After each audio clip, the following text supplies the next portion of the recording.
আপনারা দেখছেন FD kitchen and blog. আজ আপনাদের 4টি ডিম দিয়ে চকলেট স্পঞ্জ কেকের বেস তৈরি করে দেখাবো। চলুন তাহলে দেখে নেই এই চকলেট স্পঞ্জ কেক বেসটি বানাতে কি কি উপকরণ লাগছে। যারা এখন আমার চ্যানেলটি সাবস্ক্রাইব করেননি, সাবস্ক্রাইব করে পাশে থাকার অনুরোধ রইল। প্রথমে শুকনো উপকরণগুলো চেলে নেব। দিয়ে দিচ্ছি 1 কাপ ময়দা। আমি এখানে 3 ব্র্যান্ডের ময়দাটা নিয়েছি। দিয়ে দিলাম 1 টেবিল চামচ কোকো পাউডার। এখন দিয়ে দিচ্ছি 1 চা চামচ বেকিং পাউডার। আমি এখানে বেকিং সোডাটা দেইনি, আপনারা চাইলে এখানে আধা চা চামচ বেকিং সোডাটাও দিতে পারেন। এখন চামচ দিয়ে যে শুকনো উপকরণগুলো চালনিতে রয়ে গিয়েছিল সেগুলো চেলে নিয়েছি। এখন চামচের মাধ্যমে ভালো করে নেড়ে চেড়ে মিশিয়ে নিচ্ছি। আপনারা স্ক্রিনে দেখেই হয়তো বুঝতে পারছেন। এরপর রুম টেম্পারেচারে 4টি ডিম আমি আগে থেকে ভেঙে নিয়েছি। এরপর এর কুসুম আলাদা করে নিয়েছি। কিছুক্ষণ কয়েক সেকেন্ড বিট করে নিব যাতে সামান্য একটু ফোমি ভাব আসে। এরপরে অল্প অল্প করে চিনি দিয়ে দিব। প্রথমেই চিনি দিতে গেলে ফোমটা হতে চায় না। এখানে আমি হাফ কাপ চিনি দিব, অল্প অল্প করে হাফ কাপ চিনি পুরোটাই আমি দিব আর বিট করতে থাকব। কিছুক্ষণ পর পর ইলেকট্রিক বিটারটা বন্ধ করে চালাতে হবে, তা না হলে ইলেকট্রিক বিটারের সমস্যা হতে পারে। এই রেসিপি ফলো করে আপনারা হ্যান্ড উইচ কিংবা ডাল ঘুটনি দিয়েও কেক বেসের বেটার বানিয়ে নিতে পারেন। আর এই কেকটা আমি বানাবো চুলায়। দেখতেই পাচ্ছেন আস্তে আস্তে ফোম হচ্ছে।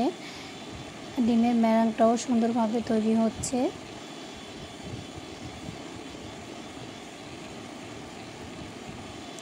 ভিডিওটা ভালো লাগলে একটা লাইক দিয়ে যাবেন, কমেন্ট এবং শেয়ার করবেন।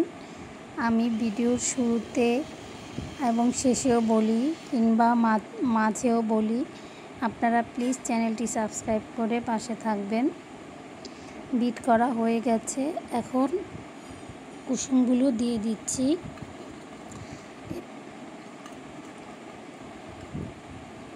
কুসুমগুলো দেওয়ার পর আপনারা হ্যান্ড উইচ দিয়েও মেশাতে পারেন।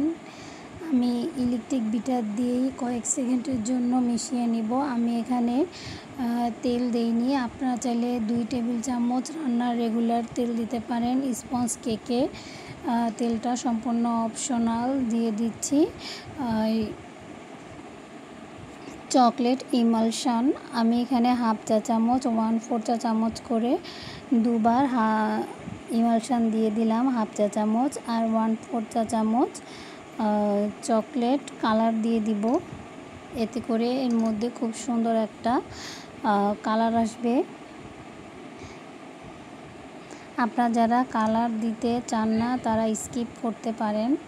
আমরা যেহেতু ভিডিও করি, ভিডিওতে কালারটা মিক্স করলে দেখতেও খুব সুন্দর দেখায়। দিয়ে দিলাম 1 চিমটি লবণ। এতে করে মিষ্টির ব্যালেন্সটা ঠিক থাকবে। কয়েক সেকেন্ড 20 থেকে 30 সেকেন্ডের মতো একটু মিশিয়ে নিব।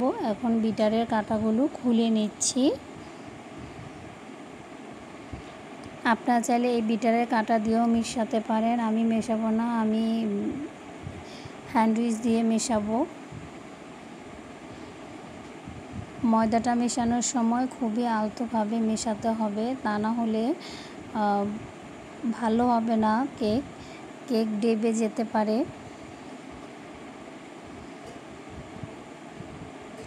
এখন এখানে অল্প অল্প করে শুকনো উপকরণ দিয়ে দিব। আমি শুকনো উপকরণগুলো যখন চেলে নিয়েছি তখন বলেছিলাম আপনারা চাইলে এখানে আধা চা চামচ বেকিং সোডাটা দিতে পারেন। সেক্ষেত্রে 1 চা চামচ ভিনেগার অ্যাড করবেন, ভিনেগার কিংবা লেবুর রস।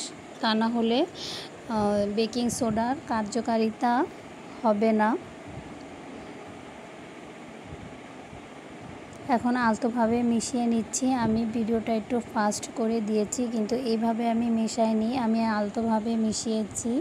আলতোভাবে না মিশালে এই কেকের ম্যারাংটা নষ্ট হয়ে যাবে, তখন আর কেকটা ভালো হবে না, মাঝখান দিয়ে কেকটা ডেবে যাবে।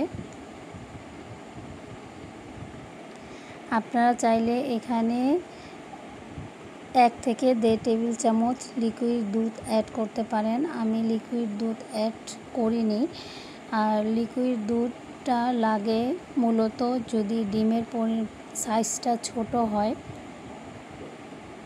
আমি এখানে যে ডিম 4টা নিয়েছি তার এক একটা সাইজ 60 গ্রামের উপরে হবে, এর জন্য আমার আর লাগেনি। আপনাদের যদি লিকুইড দুধের প্রয়োজন হয় আপনারা অ্যাড করতে পারেন। আমি চুলায় আগে থেকে একটা বড় হাঁড়ি বসিয়ে ফ্রিট হতে দিয়েছি। ব্যাটারটাও আস্তে আস্তে মিশিয়ে নেওয়া হয়ে যাচ্ছে। আপনারা স্ক্রিনে দেখে হয়তো বুঝতে পারছেন। আপনারা এই রেসিপি ফলো করে বাড়িতে ট্রাই করবেন। আর কেমন হয় আমাকে জানাতে ভুলবেন না, প্লিজ জানাতে ভুলবেন না। আর ভিডিওটা ভালো লাগলে আর কেমন হয়েছে আমার এই স্পঞ্জ চকলেট কেকের বেস বানানোর রেসিপিটা সেটা আমাকে কমেন্ট করে জানাবেন। দেখতে পাচ্ছেন হয়ে গেছে কেকের ব্যাটারটা বানানো। এখন একটি স্প্যাচুলা দিয়ে চতুর সাইড দিয়ে আমি আরেকটু মিশিয়ে নিচ্ছি। শুকনো উপকরণ নিচের দিকে থাকলে তা উঠে আসবে। আমি এখানে 8 ইঞ্চি সাইজের একটি রাউন্ড শেপের মোল্ড নিয়েছি। নিচে কাগজ বিছিয়েছি। এরপর তেল দিয়েছি, সাইড দিয়ে কোনো তেল দেইনি।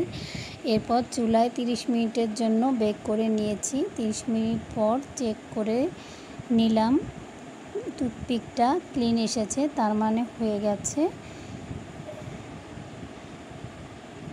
এখন এই কেকটা গরম অবস্থায় আছে, ঠান্ডা করে এরপর মোল্ড আউট করে আপনাদের দেখাচ্ছি। দেখুন কতটা স্পঞ্জ হয়েছে,